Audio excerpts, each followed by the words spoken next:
Quand on sent qu'on n'a pas de quoi se faire estimer de quelqu'un, on est bien près de le haïr. Vauvenargues. Ma grande peur, l'indifférence. Qu'on m'oublie, qu'on ne s'intéresse pas à moi. Toutes les fois que j'ai l'impression d'être invisible, transparente aux yeux des autres, alors je me sens déjà comme morte par avance, inexistante. Lorsque j'ai du chagrin et que je marche dans la foule le soir et que personne, évidemment, ne me regarde, je me sens totalement seul, surtout en hiver, où tout le monde est pressé de rentrer. Je les imagine, tous ces autres, revenant chez eux. Bien sûr, quelqu'un les attend, ils s'installent au chaud, ils sont accueillis, on les aime, ils comptent pour d'autres. Et moi, je compte pour qui? Je rentre seul. Il n'y a alors que les SDF à pouvoir être aussi malheureux ou aussi seuls que moi. Parfois, j'ai des visions bizarres. Je me vois comme un atome, une particule isolée, autour de laquelle tournent des milliards d'autres particules, toutes reliées entre elles par des forces invisibles, sauf avec moi. Et elles ne me touchent jamais. Il existe une autre peur que celle du rejet. Une peur située en amont d'elle, plus discrète, moins spectaculaire, mais dommageable elle aussi pour notre bien-être et nos comportements. Celle de l'indifférence.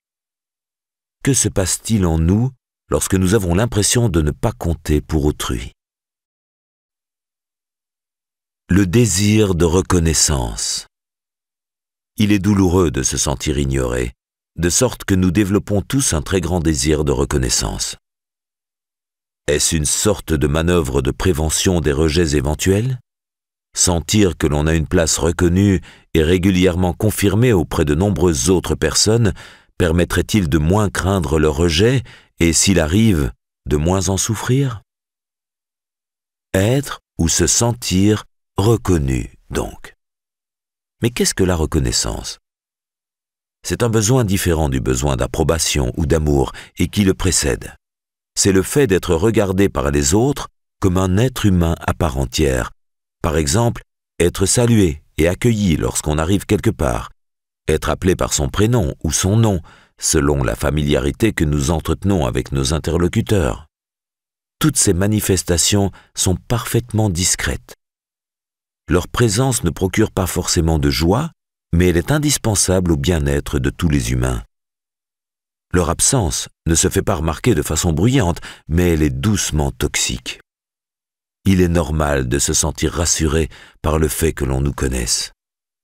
Un exemple intéressant chez les personnes âgées est celui de leur rapport avec les commerçants. Être accueilli et appelé par son nom sur le marché, savoir que l'on connaît nos habitudes, nos préférences, des éléments de notre existence. Tous ces détails leur importent car leurs liens sociaux sont faibles souvent, fragiles, raréfiés, leurs amis meurent peu à peu. D'où peut-être, chez les personnes âgées isolées, la fréquence de la peur de mourir toute seule chez soi sans que personne ne le réalise. Toutes ces histoires affreuses de voisinage alertées par l'odeur. Tout cela procède du sentiment de reconnaissance et rappelle l'absolue nécessité pour l'être humain de disposer d'un capital social autour de lui. C'est de là sans doute que nous vient ce sentiment obscur et primitif que l'anonymat des grandes villes est contre nature. Contre la nature humaine, en tout cas. Un autre exemple de reconnaissance, être sollicité sans qu'on l'ait demandé, c'est-à-dire recevoir des invitations, des attentions, une carte postale, une visite, un petit cadeau qui nous montre que l'on a pensé à nous sans que nous ayons à nous manifester. C'est une des plaintes souvent entendues chez certains patients dépressifs que l'on appelle, à tort ou à raison, abandonniques. Personne ne m'appelle jamais, ne pense jamais à moi, c'est toujours moi qui dois faire les efforts. Si je me manifeste aux autres, ils m'acceptent et m'accueillent, ce n'est pas cela le problème. Mais si je fais le mort, comme on dit, alors là, je meurs vraiment à leur conscience, ils ne pensent plus à moi. Je me souviens aussi d'avoir rencontré ce besoin de reconnaissance lors d'une étude sur le stress des chauffeurs de bus parisiens de la RATP. Alors que nous étions partis sur l'idée que leur stress devait être lié aux problèmes de conduite et de circulation, presque tous nous racontaient que c'était plutôt les situations de non-reconnaissance sociale qui les affectaient. Le fait que des voyageurs montent sans les saluer, sans même les regarder, comme si nous étions des robots, leur était douloureux, les rabaissait, les humiliait, les néantisait. Lorsqu'on me traite ainsi, j'ai l'impression de n'être qu'une pièce de mon autobus, interchangeable, anonyme, pas grand-chose. Se sentir reconnu confère tout simplement un sentiment d'existence sociale, d'existence tout court. La reconnaissance n'a pas forcément à être positive d'ailleurs. Ainsi, les enfants attirent parfois l'attention sur eux par des bêtises ou des caprices à des moments où on les néglige, ou durablement si leur famille les oublie de manière chronique. Certains de nos patients, passés par des comportements de petite délinquance, nous disent rétrospectivement « Maintenant je me rends compte que c'était pour qu'on s'intéresse à moi ». Il y a aussi la satisfaction d'être détesté chez certains narcissiques. Susciter de la détestation nourrit leur besoin de reconnaissance de leur existence, et aussi de leur importance, qu'ils mesurent à l'intensité de l'aversion qu'ils suscitent et au nombre de gens qui les détestent. Nous avons peu souvent l'occasion de discuter en thérapie avec de telles personnes. Nous recevons plutôt leur entourage proche, qu'ils font souffrir. Elles sont souvent inaptes à nouer des liens amicaux ou égalitaires et ne fonctionnent que dans le conflit et la dominance. Elles ont parfaitement perçu que la détestation est un lien et une validation, contrairement à l'indifférence. Le rejet leur importe peu en ce sens. À condition qu'il s'accompagne d'émotions fortes chez ceux qui rejettent, c'est une reconnaissance et une victoire à leurs yeux. D'où leur besoin de provocations régulières. Le rejet tranquille, l'indifférence, les affole et les font douter, comme chez tout le monde. C'est sans doute une personne de ce profil qui a inventé l'expression « on aime ou on déteste, mais on ne reste pas indifférent ». Reconnaissance de conformité ou de distinction, deux manières d'augmenter son estime de soi en étant reconnu par les autres. Il existe deux manières d'obtenir la reconnaissance, et donc l'estime de soi. Être comme les autres, c'est la reconnaissance par conformité. S'en différencier, c'est la reconnaissance par distinction. La recherche d'une reconnaissance par conformité est souvent plus fortement présente aux extrémités de l'existence, chez l'enfant et la personne âgée. Être comme les autres dans son apparence, ses goûts, son discours, représente alors un passeport, une garantie d'acceptation sociale. Cette reconnaissance de conformité est souvent associée à un sentiment de relative fragilité. La recherche de reconnaissance par distinction est plus fréquente chez les adolescents et les sujets jeunes, car elle leur sert à affirmer et à construire leur identité, d'où l'importance chez eux du look, mais aussi le souci de présenter ce look comme un choix de vie global et pas seulement comme une décision futile ou une soumission à la mode. On peut s'amuser de ce que la reconnaissance par distinction ne soit finalement rien d'autre qu'une reconnaissance par conformité, qui fonctionne seulement au sein d'un petit groupe auquel on a choisi ou on essaie d'appartenir. Mais au fond, il s'agit toujours d'un besoin de reconnaissance par un groupe, c'est-à-dire d'un besoin d'affiliation. La vraie reconnaissance par distinction est en réalité rarissime. Existe-t-elle vraiment? L'existence de signes de reconnaissance augmente d'ailleurs avec le fait de se sentir minoritaire ou menacé. Par exemple, le petit salut que se font les motards en se croisant et qui leur procure un sentiment agréable. Il tend à disparaître comme signe de reconnaissance spontanée en raison de la multiplication des deux roues. Il est moins nécessaire dès lors que cette communauté n'est plus une minorité. En revanche, un autre petit rituel spécifique aux motards parisiens, et peut-être à ceux des grandes agglomérations, je n'ai pas enquêté. Lever de pied en remerciement sur le périphérique si l'un laisse passer l'autre plus rapide sur la file entre les voitures. Il s'agit d'un signe de reconnaissance autant que de remerciement, de la reconnaissance de l'effort accompli. Surveiller le rétroviseur, s'écarter pour se glisser dans la file des voitures. Être ou ne pas être comme les autres est donc aussi un enjeu pour l'estime de soi.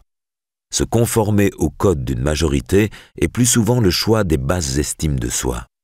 sans distinguer ou se conformer à ceux d'une minorité, celui des hôtes fragiles, et s'en ficher plus ou moins, celui des bonnes estimes de soi. Les risques et les erreurs de la recherche de reconnaissance.